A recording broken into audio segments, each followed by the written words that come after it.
నమస్కారం అలగరి రవీంద్రనాథ్ గారు. నమస్తే అండి సిరి గారు. సరే ఎక్కువగా చాలా మంది ఇప్పుడు ప్రాపర్టీ కొనేటప్పుడు అది ల్యాండే కావచ్చు, ఇల్లే కావచ్చు, వాళ్ళ పేరు మీద కన్నా ఇంట్లో ఉండే మహిళల పేరు మీద కనుక రిజిస్ట్రేషన్ చేసుకుంటే చాలా రకాల బెనిఫిట్స్ ఉన్నాయి అని ఎక్కువ మంది అదే ప్రిఫర్ చేస్తున్నారు.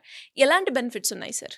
ప్రాపర్టీ ఏదైనా సరే ఇల్లా, స్థలమా, అపార్ట్మెంటా లేకపోతే కమర్షియల్ కాంప్లెక్సా, అందులో ఏదైనా కమర్షియల్ స్పేసా, ఏదైనా సరే గుర్తుపెట్టుకోండి డియర్ ఫ్రెండ్స్. ప్రాపర్టీని కొనుక్కునేటప్పుడు మీ ఇంట్లో ఉన్నటువంటి మహిళలు అంటే మీ భార్య కావచ్చు, అమ్మ కావచ్చు, చెల్లి కావచ్చు, అక్క కావచ్చు, వీళ్ళ పేరు మీదుగా రిజిస్ట్రేషన్ చేసుకోవడం వల్ల చాలా రకాల బెనిఫిట్స్ అయితే ఉన్నాయి. అంటే మహిళల పేరు మీదుగా రిజిస్ట్రేషన్ చేసుకోవడం అన్నది ముఖ్యంగా ఇటీవల కాలంలో బాగా పెరుగుతూ ఉంది. అర్థం చేసుకుంటున్నారు.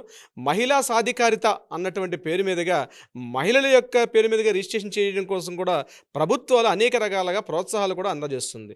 ఈ వీడియో ద్వారా మనం ప్రత్యేకంగా మహిళల పేరు మీదుగా రిజిస్ట్రేషన్ చేసుకోవడం వల్ల ప్రాపర్టీస్ని ఏ రకమైన బెనిఫిట్స్ ఉంటాయన్నది మనం కాస్త తెలుసుకునే ప్రయత్నం చేద్దాం. సిరిగారు, ముందుగా స్టాంప్ డ్యూటీ అంటే ఒక ప్రాపర్టీని రిజిస్ట్రేషన్ చేసుకునేటప్పుడు స్థలానికి, అదేవిధంగా కమర్షియల్ స్పేస్ కావచ్చు, ఇతరత్ర ఏదైనా ఉండేటప్పటికి గవర్నమెంట్కి మనం స్టాంప్ డ్యూటీ చెల్లిస్తాం. స్టాంప్ డ్యూటీ అనేది ఫర్ ఎగ్జాంపుల్ ఒక స్థలాన్ని మనం ప్రాపర్టీ చేసుకున్నట్టయితే తెలంగాణ కానీ ఆంధ్ర ప్రాంతాల్లో దీన్ని 7%, 6.5 to 7% మనం రిజిస్ట్రేషన్ ఛార్జెస్ అని మనం పే చేస్తాం. అదే మహిళల పేరు మీద రిజిస్ట్రేషన్ చేసుకుంటే 1% డిడక్షన్ ఉందనే విషయం మీకు తెలుసా?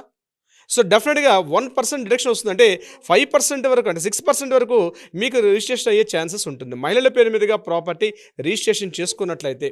ఇట్లాంటి స్టాంప్ డ్యూటీ నాట్ ఓన్లీ ఒక ఏపీ, తెలంగాణ ఒకటి కాదు, ఇటీవల వెస్ట్ బెంగాల్, ఢిల్లీ, యూపీ, మహారాష్ట్ర, తమిళనాడు ఈ ప్రాంతాల్లో కూడా మహిళల యొక్క సాధికారిత అనేటువంటి పేరు మీదుగా ప్రోత్సాహాలు కూడా అందజేస్తుంది. కాబట్టి స్టాంప్ డ్యూటీ విషయంలో మీకు 1% చేంజ్ అవుతుంది. అంటే 1% అన్నది మీరు ప్రాపర్టీ వాల్యూ పెరిగే కొద్దీ ఆ యొక్క డిఫరెన్స్ అమౌంట్ ఎంతో మీరు లెక్కలు వేసుకుంటే మీకే తెలుస్తుంది. కనిపించడానికి ఇది 1% అన్నట్టు ఉంటుంది, కానీ టోటల్ ప్రాపర్టీ వాల్యూ పెరిగే కొద్దీ దాని డిఫరెన్స్ కూడా చాలా పెద్ద మొత్తంలో ఉండే అవకాశం కూడా ఉంటుంది.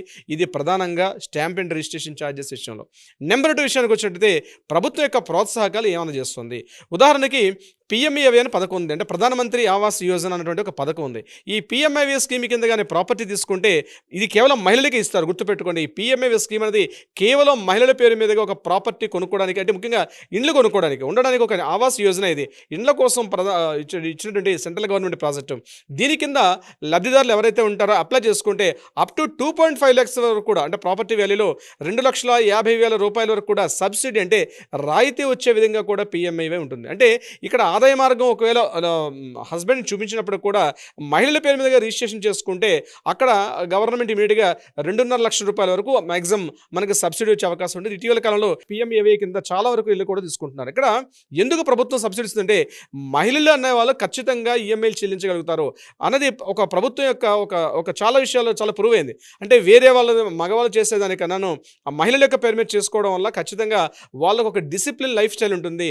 ఎంత అమౌంట్ ఇస్తే ఎంత మెయింటైన్ చేసుకోగలుగుతారు. 1,00,000 రూపాయల ఆదాయం వస్తే ఇంటి ఎలా మెయింటైన్ చేసుకోవడం స్త్రీలకు తెలుసు.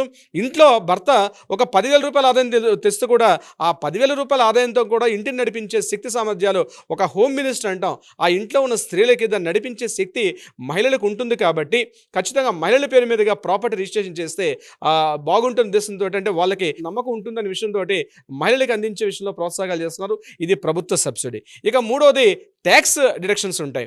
అంటే ప్రాపర్టీ మనం చెల్లించేటప్పుడు ప్రాపర్టీ మీద మనకి ఎంతవరకు ఉంటుంది, అంటే ఇక్కడ జాయింట్ ప్రాపర్టీస్, అంటే హస్బెండ్ అండ్ వైఫ్ పేరు మీదుగా ఇద్దరి పేరు మీదుగా ప్రాపర్టీ రిజిస్ట్రేషన్ చేసుకుంటే కూడా మనకి ట్యాక్స్ బెనిఫిట్స్ కూడా వస్తాయి. ఇండివిజువల్గా ట్యాక్స్ మనం అప్లై చేసేటప్పుడు ట్యాక్స్ బెనిఫిట్స్ కూడా రెగ్యులర్గా మనం ఇచ్చిన దాంట్లో కూడా మనకు ఒక 1% వరకు ట్యాక్స్ డిడక్షన్ వస్తుంది. ఇది కాకుండా సెక్షన్ 18CC నుంచి మనకి ఇన్కమ్ ట్యాక్స్ నుంచి కూడా మనకి రాయితీ వచ్చే అవకాశం కూడా ఉండే అవకాశం కూడా ఉంటుంది. అయితే గుర్తుపెట్టుకోండి, ఏ మహిళ పేరు మీద అయితే ప్రాపర్టీ తీసుకుంటున్నాం ఆ మహిళకి ఆదాయ మార్గం అయితే తప్పనిసరిగా ఉండాల్సిన అవసరం ఉంటుంది. అప్పుడు మాత్రం ఇన్కమ్ ట్యాక్స్లో మీకు సబ్సిడీ వచ్చే అవకాశం ఉంటుంది. ఇది ట్యాక్స్ రిడక్షన్ సంబంధించి.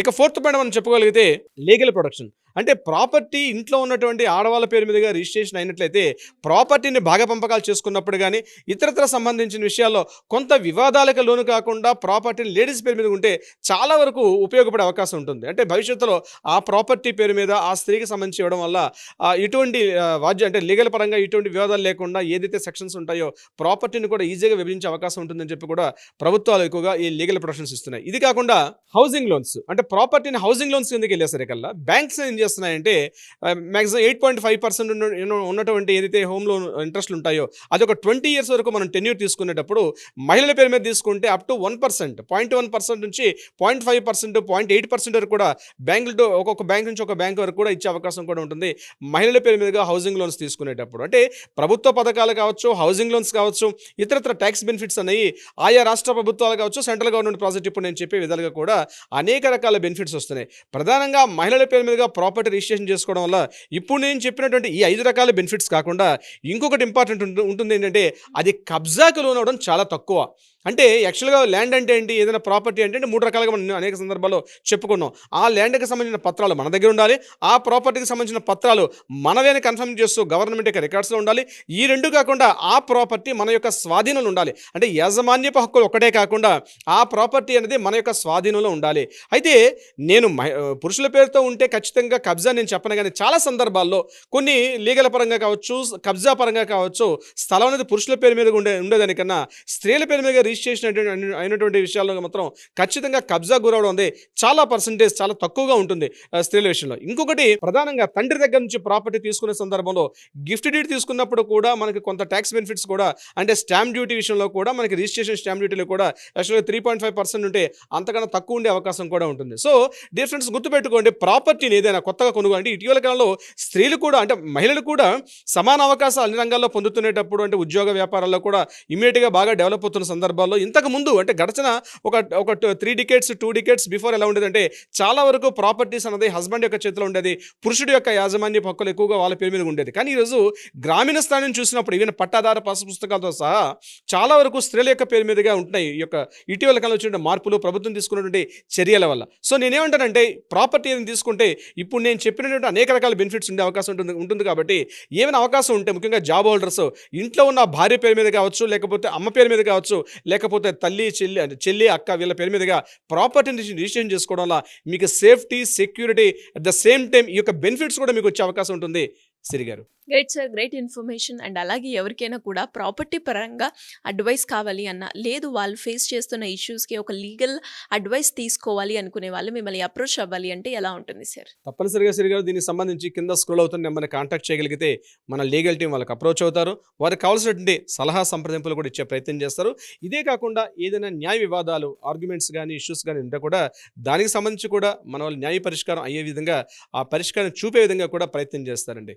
అండ్ అలాగే మీరు చెప్పినట్టుగానే ఇప్పటి నుంచైనా ఎవరైతే ఏ ప్రాపర్టీ తీసుకున్నా కూడా మహిళల పేరు మీద కనుక తీసుకుంటే ఇన్ని అడ్వాంటేజెస్ ఉన్నాయి కాబట్టి చాలా బాగుంటుంది. Thank you sir, thank you so much. Thank you so much Siri గారు.